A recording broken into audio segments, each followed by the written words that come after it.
Hello my brother and sisters. तो कैसे हो आप सब? आई होप आप सब बहुत अच्छे होंगे। आज मैं आप लोग के लिए लेकर आया हूँ unit 3B Bharat our land के कुछ इम्पॉर्टेंट वर्ड मीनिंग्स को, जो कि आपके लिए बहुत ही इम्पॉर्टेंट है, और वो भी कुछ लर्निंग ट्रिक के साथ, जो कि बहुत ही मज़ेदार ट्रिक्स होने वाली है, जिसके साथ हम लोग ये सारे वर्ड मीनिंग को आसानी से याद कर सकेंगे। तो चलिए स्टार्ट करते हैं। The first word is generous, यानी कि दानी, या एक तरह से दयालु स्वभाव वाला। दानी लोग हमारे समाज के सबसे अच्छे लोग होते हैं। तो एक उदाहरण हम लोग ले सकते हैं, जैसे दानी लोग यानी जो लोग क्या कर रहे होते हैं, दूसरों का भला सोचते हैं, हमेशा दूसरों के लिए अच्छा सोचते हैं। जो दूसरों को, जो लोग गरीब होते हैं, वो लोगों को हमेशा देने की सोचते हैं। वो लोग जो मदद कर रहे होते हैं उन लोगों की, तो वैसे लोग तो दानी लोग। तो यहाँ पे आप एक इमेज बना सकते हो अपने में कि दानी लोग क्या होते हैं, कैसे, वो सारी चीज़ें। तो जेनरस का मतलब दानी। The second word is sacred. Sacred means धार्मिक। धार्मिक जैसे धार्मिक पुस्तक हर धर्म की होती है, जो धर्म की जानकारी देती है। तो धार्मिक मतलब जो धर्म से जुड़ा हो, किसी ना किसी धर्म से, चाहे वो हिंदू, मुस्लिम, सिख, ईसाई, ये सारे। तो जैसे धार्मिक पुस्तक जो होती है वो हर धर्म की होती है, यानी वो हर एक धर्म की कोई ना कोई एक धार्मिक पुस्तक होती है, जो क्या करती है, धर्म की जानकारी दे रही होती है। यानी धर्म के बारे में वो बताती है कि क्या धर्म कैसे बना था, क्या हुआ था, वो सारी चीज़ों की जानकारी देती है। तो वो हुआ धार्मिक। तो आप एक इमेज क्रिएट कर सकते हो कि आखिरकार धार्मिक क्या हो सकता है। Now third word meaning is scriptures. Scriptures का मतलब होता है धर्म पुस्तक। Now third word is scriptures. Scriptures का मतलब होता है एक तरह का धर्म पुस्तक बोला जाए, यानी या तो वैसी चीज़ें जो बहुत पुरानी, जो धर्म ये सब से रिलेटेड हो, जिसमें जो ऐसी चीज़ें हैं जिससे के द्वारा हम लोग धर्म ये सब की जानकारी हासिल करते हैं, तो वो होती है स्क्रिप्चर्स। तो यहाँ पे धर्म पुस्तक से हमारे धर्म के और पौराणिक चीज़ों के बारे में पता चलता है। तो यहाँ पे जो धर्म पुस्तक होती है उससे क्या होता है, हमारे धर्म के और भी पौराणिक जो भी चीज़ें हैं उसके बारे में हम लोगों को जानकारी मिलती है। तो वो होती है स्क्रिप्चर्स, जिससे हम लोग बहुत ही पुराने चीज़ों ये सब के बारे में हम लोगों को पता चल रहा होता है। तो आप एक इमेज बना सकते हो धर्म पुस्तक, जैसे रामायण ये सब हो गया, महाभारत है, और भी कई सारे ऐसे धर्म ग्रंथ ये सब है, धर्म पुस्तक है, और भी कई सारे ऐसी चीज़ें हैं जो हम लोगों को पुरानी चीज़ों के बारे में बता रही होती है। उसके बाद next word is Peerless. Peerless का मतलब होता है अद्वितीय। अद्वितीय का मतलब अनोखा, जो उसकी तरह और कोई ना हो, उसको हम लोग बोलते हैं अद्वितीय, मतलब एक अनोखा। तो कोई चीज़ जो अनोखी हो, तो आप एक इमेज क्रिएट कर सकते हो, यानी अनोखा मतलब सबसे हटकर, अलग एकदम, वैसी कोई चीज़ें हो ही ना।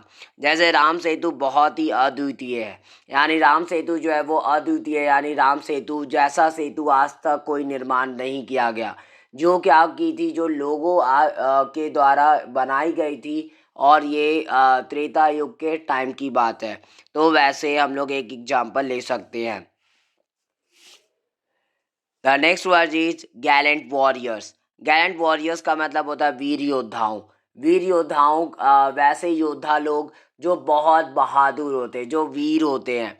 तो यहाँ पे आप एक उदाहरण ले सकते हो, जैसे वीर योद्धाओं की वजह से आज हमारी धरती सुरक्षित है। यानी वीर योद्धा ही है जिनकी वजह से आज हमारी जो धरती है, ये पृथ्वी जो है वो आज सुरक्षित है। क्योंकि वो लोग नहीं होते तो आज शायद हम लोग अपने घरों में सुरक्षित नहीं रह पाते। तो वीर योद्धाओं में हम लोग जो है उनके फिगर्स को अपने माइंड में क्रिएट कर सकते हैं कि वीर योद्धा कौन होते हैं। जो जैसे फौजी भाई लोग हो गए हमारे, या फिर और जो भी लोग, जो जब मुगलों का शासन चला था हमारे देश पे, तो जो लोग लड़ाई लड़े थे उनके विरुद्ध जाकर और हमारी सुरक्षा किए थे, वो सारे लोग, वो सारे वीर योद्धाओं में आते हैं। Next 6 number डिविनिस्ट। डिविनिस्ट का मतलब होता है दिव्यतम, जो दिव्य हो, एकदम अनोखा, अलग, हटकर हो, एकदम दिव्य दिखाई दे। जैसे राम मंदिर की बनावट दिव्यतम है, यानी राम मंदिर की जो बनावट है, उसकी जो बनावट हुई है, जो बनाई गई है उसको अलग अलग ढंग से, वो बहुत ही दिव्यतम है, यानी एक अलग ही यूनिक है वो। तो वैसा आप दिव्यतम का जो है एक इमेज जो है यहाँ पे आप अपने दिमाग में क्रिएट कर, मन में क्या माइंड में क्रिएट कर सकते हो। तो ये चीज़ें हैं जो आप आसानी से बहुत ही ईजी तरीके से आप जो है वर्ड को याद रख सकते हो, वो भी लंबे समय तक आपको रटने की भी ज़रूरत नहीं होती। Next word is next 7 number word होरी। होरी का मतलब होरी का मतलब होता है सफ़ेद बालों वाला। तो सफ़ेद बालों वाला, जैसे आप एक एग्जांपल ले सकते हो, सफ़ेद बालों वाले लोग ज़्यादा समझदार होते हैं, यानी जो सफ़ेद बाल वाले लोग होते हैं ज़्यादा समझदार, मतलब जो बुजुर्ग होते हैं, एक तरह से जो बड़े लोग हैं वो ज़्यादा समझदार होते हैं, क्योंकि उनको ज़्यादा एक्सपीरियंस होती है पूरे लाइफ की और ज़्यादा नॉलेज गेन किए हुए होते हैं वो, इसलिए। तो वहाँ पे आप एक इमेज बना सकते हो सफ़ेद बाल वाले, तो वो लोग जो समझदार होते हैं, जो आपको सही गलत का के बारे में बता रहे होते हैं, वो सारी चीज़ें। Next 8 number antiquity. एंटीक्विटी का मतलब होता है प्राचीन काल। प्राचीन काल का मतलब पुराना जो समय रहा, जो आज से लगभग हजारों साल पहले का जो समय रहा, उसको हम लोग प्राचीन काल के नाम से जानते हैं। तो प्राचीन काल की चीज़ें बहुत अनोखी होती है। तो जो पुराने समय की जो चीज़ें हैं वो बहुत अनोखी होती है, जैसे हड़प्पा की सभ्यता आज हम लोग देख ले, तो वो सारी जगहों पर जो चीज़ें हैं वो क्या है, बहुत प्राचीन है, बहुत, और वो अनोखी लगती है। आज हम लोग उस चीज़ को देखते हैं तो लगता है जैसे कि ऐसी चीज़ें जो आज वैसा आज से इतने साल पहले भी इतनी अच्छी अच्छी चीज़ें हुआ करती और इतनी वेल डेवलप्ड थी।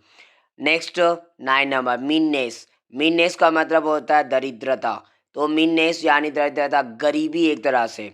तो जैसे आप एक इमेज बना सकते हो गरीबी क्या होती है, तो लोगों के पास धन की कमी हो जाती है, रहने के लिए घर ये सब नहीं होते, वो सारी चीज़ें आप इमेज बना सकते हो। जैसे उदाहरण में ले सकते हैं, हमारे देश के लोग दरिद्रता से घबराते नहीं हैं, यानी हमारे देश के जो लोग होते हैं वो कभी भी गरीबी से घबराते नहीं।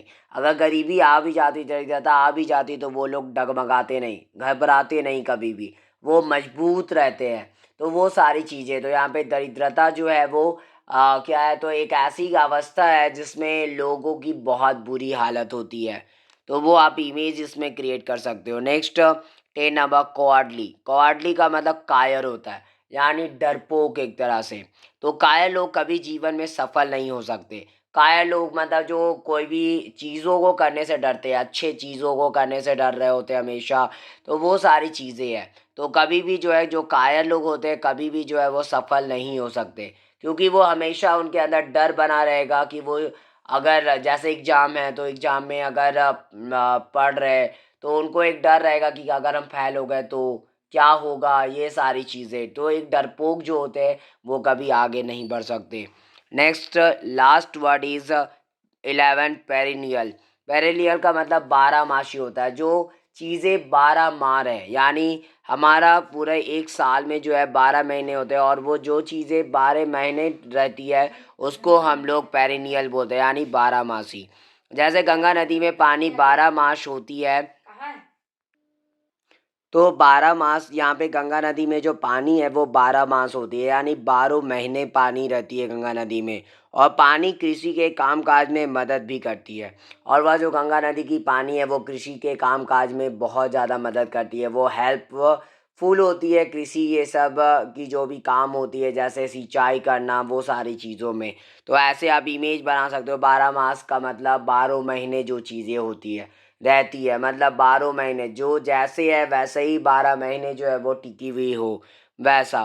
तो आप ऐसे इमेज बना सकते हो अपने माइंड में, और लर्न कर सकते हो कई सारे वर्ड्स को बहुत ईजी वे में। अगर आपको यह वीडियो अब पसंद आई हो तो प्लीज़ मेरे इस वीडियो को लाइक ज़रूर करें और ज़्यादा से ज़्यादा शेयर करें, ताकि ज़्यादा से ज़्यादा बच्चों तक ये वर्ड मीनिंग्स की लर्निंग ट्रिक पहुंच सके, और वो भी बहुत ईजी वे में ये सारे इम्पॉर्टेंट वर्ड्स को याद कर सके।